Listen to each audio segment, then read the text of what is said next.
हिंद वंदे मातरम। स्वागत है आपका अपने टीटी फैमिली शिक्षकों के परिवार जायसवाल कोचिंग सेंटर पर, पावर्ड बाई शिक्षा ही प्रकाश है। साथियों, आज की क्लास में हम प्रैक्टिस सेट की बात करेंगे। पर्यावरण EVS NCERT pattern exam pattern के अकॉर्डिंग पिछली ईयर्स में पूछे गए प्रश्नों के अकॉर्डिंग ये प्रैक्टिस सेट रहने वाला है। इसके साथ इस प्रैक्टिस में टॉप 30 क्वेश्चंस करेंगे। पिछले ईयर में जिस प्रकार से लेवल बहुत ही कठिन प्रश्न था, उसी लेवल एक यह काफ़ी टफ लेवल रहने वाला है। और बाकी सभी प्रैक्टिस सेट चल रहे हैं, जिसका प्लेलिस्ट भी बना दिया गया है सभी आल सब्जेक्ट के, क्योंकि यहाँ पे 5 सब्जेक्ट प्राइमरी में पूछे जाते हैं। 150 नंबर का आपका पेपर होना है। 150 में से पाँचों सब्जेक्ट 30-30 नंबर के आने वाले हैं। सभी लोग ध्यानपूर्वक समझिएगा। और इसके साथ साथ दोस्तों, हमारी टॉपर नोट्स आ चुकी है। टॉपर नोट जिनको भी ईवीएस पर्यावरण की चाहिए, दिए गए नंबर पे आपको कमेंट करना है। टॉपर नोट्स आपको जानकारी आपको व्हाट्सएप पे मिल जाएगी। तो चलिए शुरुआत करते हैं। पहला प्रश्न जो आप लोगों की स्क्रीन पर है, सभी लोग ध्यानपूर्वक समझिएगा। ये पिछली बार पूछा गया प्रश्न था। 1950 के दशक में जापान के टोयामा में पर्यावरणीय रोग का प्रकोप किसके कारण था? लीड, कैडमियम, पारा या जस्ता? सभी बताइएगा। सभी मेरे प्यारे मित्र, मेरे ब्रदर सिस्टर एंड टीचर, सभी कमेंट कीजिएगा जिनका सपना है एमपी टेट एग्जाम को फतेह करना। जायसवाल सर आप सभी का अभिनंदन, स्वागत कर रहे हैं। तो साथियों, 1950 के दशक की बात है, जब जापान के टोयामा में पर्यावरणीय रोग का प्रकोप हुआ था। वह आपके कैडमियम के कारण हुआ था। और पिछली बार में इतना टफ क्वेश्चन पूछ लिया गया था, जो कि वर्ग 3 लेवल का नहीं होना चाहिए था। काफ़ी टफ लेवल पूछे गए थे, तो उसी लेवल के अकॉर्डिंग में यह प्रैक्टिस सेट तैयार किया गया। तो ध्यानपूर्वक समझिएगा। अगला प्रश्न, विश्व के 3/4 लोगों का खाद्यान्न क्या है? गेहूँ, चावल, मक्का, जौ, जाई, बाजरी या चावल मक्का की बात करेंगे। जौ बाजरा, जई मतलब होता है जवा, आपने सुना होगा। जवा बाजरा वही है, जौ। विश्व के 3/4 लोगों का खाद्यान्न बताना। तो सभी लोग जानते हैं गेहूँ और चावल है। अगर गेहूँ चावल ना हो तो 3/4 विश्व का ये खाद्यान्न माना गया है, वह गेहूँ चावल माना गया है। इसके बाद साथियों, अगला प्रश्न, तीसरा प्रश्न बहुत अच्छा प्रश्न है कि निम्नलिखित में से सबसे उपयुक्त शिक्षण विधि बताना है। विचार गोष्ठी एवं सुतलेख, सुतलेख एवं दिया गया कार्य, विचार गोष्ठी एवं कार्य योजना, व्याख्यान एवं सुतलेख, सभी जानते हैं। तो इनमें से सबसे उपयुक्त जो शिक्षण विधि है, याद रखिएगा, हमारी वो कहलाती विचार गोष्ठी और कार्य योजना। तो पेडागॉजी पर भी फोकस करना है, ठीक है। विचार गोष्ठी कार्य योजना शिक्षण विधि सबसे उपयुक्त मानी गई है, क्योंकि इस शिक्षण विधि में छात्र बालक बालिकाएं परस्पर विचारों का आदान प्रदान करके अपने ज्ञान की वृद्धि करते हैं। और यह विधि शिक्षा के कृत्रिम वातावरण को समाप्त करने तथा शिक्षा को जीवन से संबंध स्थापित करने के लिए महत्वपूर्ण होती है। तो कृत्रिम वातावरण को समाप्त कर शिक्षा को जीवन से संबंधित करने हेतु तो हमारी विचार गोष्ठी कार्य योजना शिक्षण विधि की बात होती है। अगला प्रश्न, सभी कमेंट कीजिएगा साथियों। बहुत अच्छा प्रश्न यहाँ पे पूछा गया है कि निम्नलिखित में से कौन सी ग्रीन हाउस गैस नहीं है? Carbon dioxide, nitrous, helium, methane. तो आप सभी लोग जानते हैं, ज्ञानी सर्वव्याख्याता लोग हैं, भावी अध्यापक अध्यापिका हैं जायसवाल सर, आप सभी का अभिनंदन, स्वागत करते हैं कि इनमें से ग्रीन हाउस गैस की बात करते हैं तो कार्बन डाइऑक्साइड गैस आ जाती है। नाइट्रस ऑक्साइड गैस की बात करते हैं, ठीक है। और मीथेन की बात होती है, लेकिन हीलियम गैस आपका यहाँ पे ग्रीन हाउस गैस में नहीं आता है, ठीक है। सबसे ज़्यादा उत्सर्जन की बात करें, carbon dioxide, nitrous oxide, methane, chlorofluorocarbon, जी हम CFC कहते हैं, वाष्प, ओजोन, ये सारी चीज़ें होती हैं। और गैसों का जो उत्सर्जन होता है, ये वातानुकूलित जो फ्रिज होता है, कंप्यूटर, स्कूटर, इससे होता है। और हीलियम जो है ग्रीन हाउस गैस नहीं कहलाती, ये एक निष्क्रिय या नोबल गैस है। हीलियम कैसी है, निष्क्रिय गैस में आती है या नोबल गैस में आती है? आपने 10वीं में मेंडलीफ की सारणी में आपने पढ़ा होगा शायद। अगला प्रश्न है, जनसंख्या की दृष्टि से देश में मध्य प्रदेश का स्थान कितना है? तीसरा है, छठा है, पाँचवा है या सातवां है? तो जनसंख्या की दृष्टि से देखा जाए, मध्य प्रदेश का जो स्थान हो जाता है वो कितने में आ जाता है? छठे में आता है या सातवें में? सभी लोग बताइए। छठा स्थान आता है, ठीक है। चलिए, सभी लोग समझ गए अच्छे तरीके से। अगला प्रश्न है, मिट्टी के अति सूक्ष्म कण क्या कहलाते हैं? पिछली बार आया हुआ प्रश्न था। मिट्टी कहलाते हैं, ह्यूमस कहलाते हैं, रेतीला कहलाता है, कब्र कहलाता है। देखिए, सबसे छोटी मिट्टी अगर पूछी जाती तो वह चिकनी मिट्टी, क्योंकि चिकनी मिट्टी में क्या सघनता कम होती है। फिर ह्यूमस, रेतीली, ये मिट्टी के प्रकार हैं। लेकिन अगर ये पूछ लिया जाए कि मिट्टी के अति सूक्ष्म कण क्या कहलाते हैं, तो मिट्टी ही कहलाएंगे। बालू नहीं कहलाया जाएगा, वह कंकड़ नहीं कहलाएगा, वह मिट्टी ही कहलाएगा।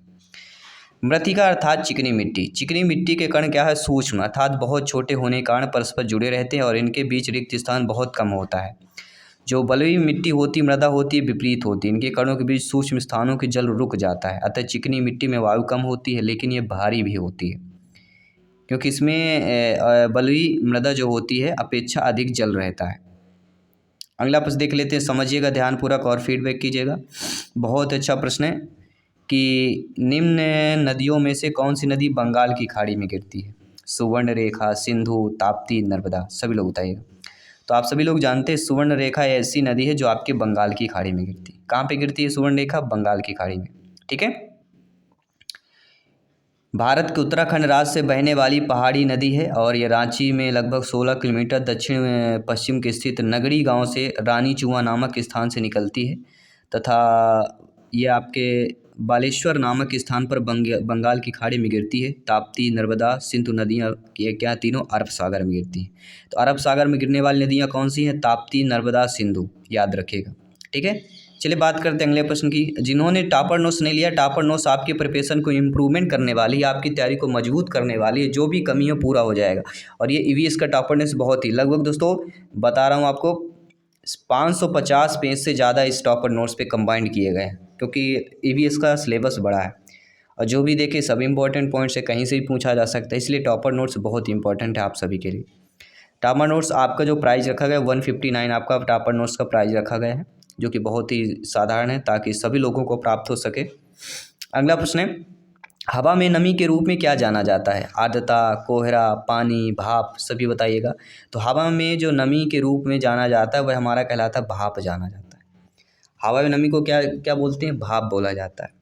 ठीक, आप देखते होंगे जब भी खाना पकाते तो ऊपर उड़ता भाप, तो वो क्या है? पानी ही होता है, जल ही होता है, लेकिन जो भाप के रूप में वह ऊपर क्या है? वाष्पित हो जाता है। अक्सर ठंड के समय में देखेंगे नदियों में जहाँ पानी इकट्ठा रहता है वहाँ पर भी भाप आप देखते होंगे नदियों के ऊपर, तो वह क्या है? जल वाष्पित होता रहता है। अगला प्रश्न है, मध्य प्रदेश में कौन सा शहर झीलों का शहर कहलाता है? तो सभी लोग जानते होंगे एमपी वाले, इंदौर, उज्जैन, भोपाल, ग्वालियर। ठीक है, जो भोपाल के निवासी वो तो डेफिनेटली जानते ही होंगे कि मध्य प्रदेश में कौन सा शहर झीलों का शहर कहलाता है, वह भोपाल कहलाता है। और अक्सर देखा शहरों में शहर के लोग नहीं रुकते हैं, दूर दूर से लोग जाते हैं शहरों पे ठहरते हैं, उनसे बोला जाएगा तो कहीं बाहर के ही होंगे, वहाँ के नहीं होते शहर में। ठीक है, अक्सर हर सिटी हर शहर की बात आती है, तो भोपाल को जो है झीलों का शहर कहा जाता है।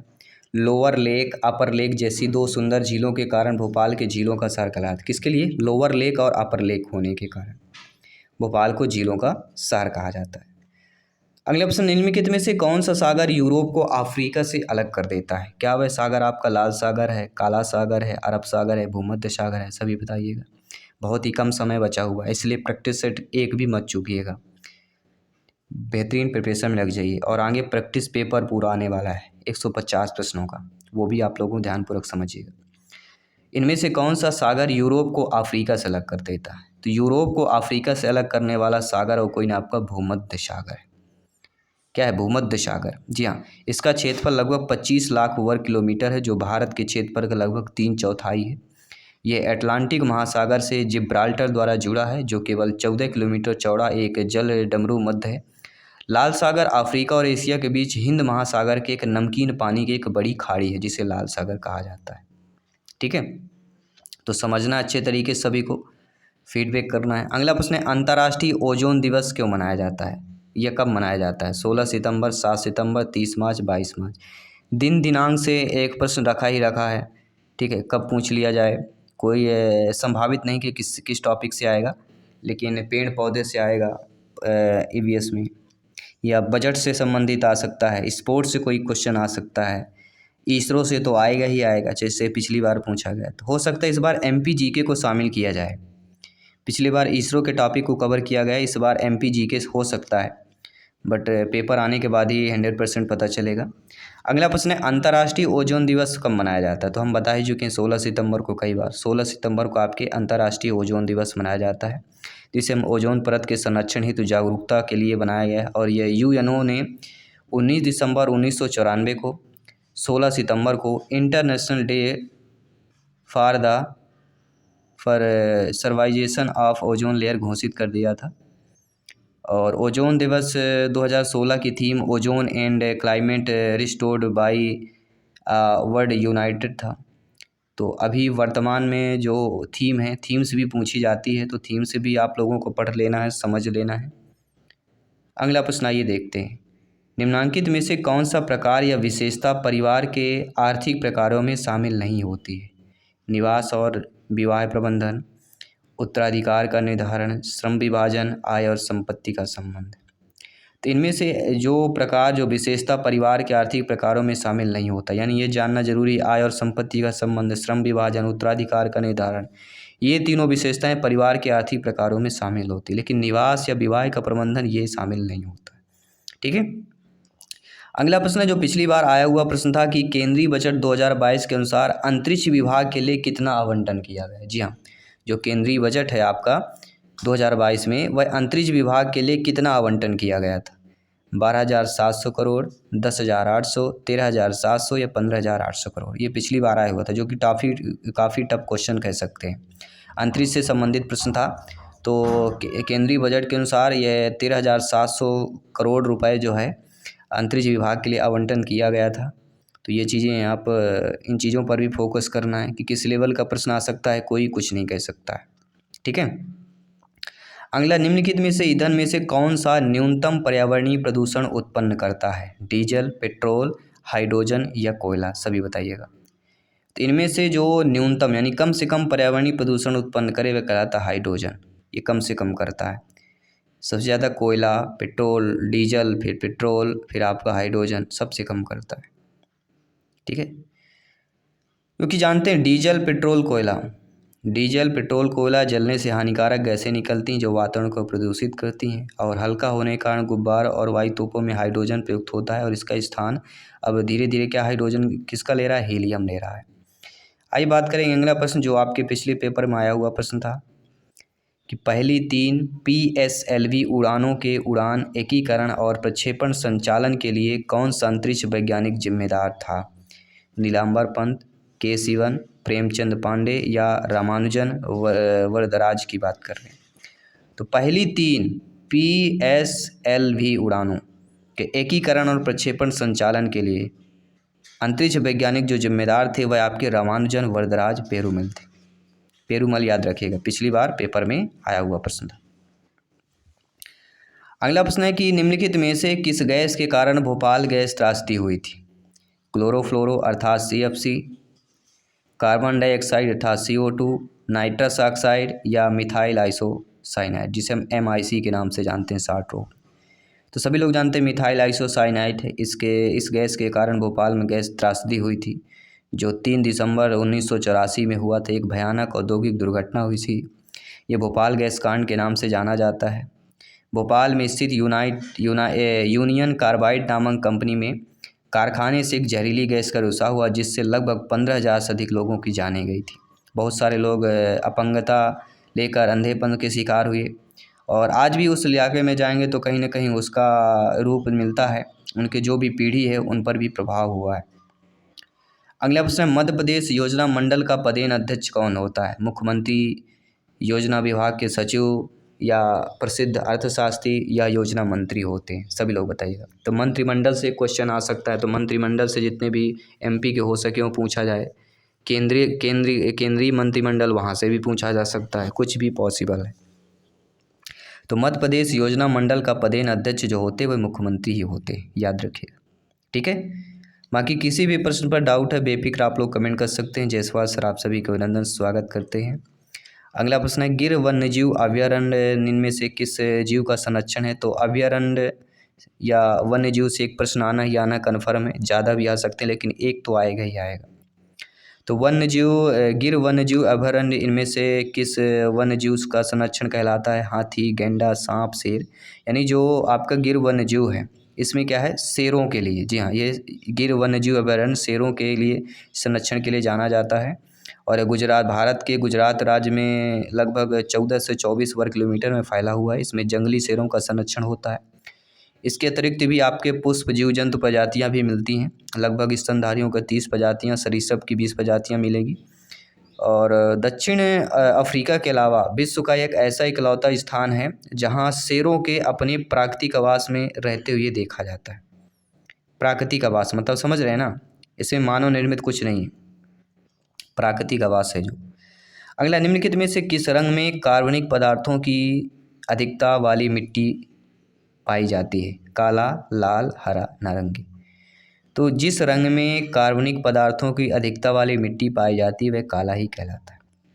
काले रंग में कार्बनिक पदार्थों की अधिकता वाली मिट्टी पाई जाती है। अगला प्रश्न साथियों, विद्युत अनुसंधान केंद्र कहाँ है? जबलपुर में, भोपाल में, विदिशा में, इंदौर में? सभी लोग बताइएगा। तो विद्युत अनुसंधान केंद्र की जब भी बात की जाती है तो एक ही शहर का नाम आता है और वो है दोस्तों झीलों की नगरी Bhopal. B option is the right answer.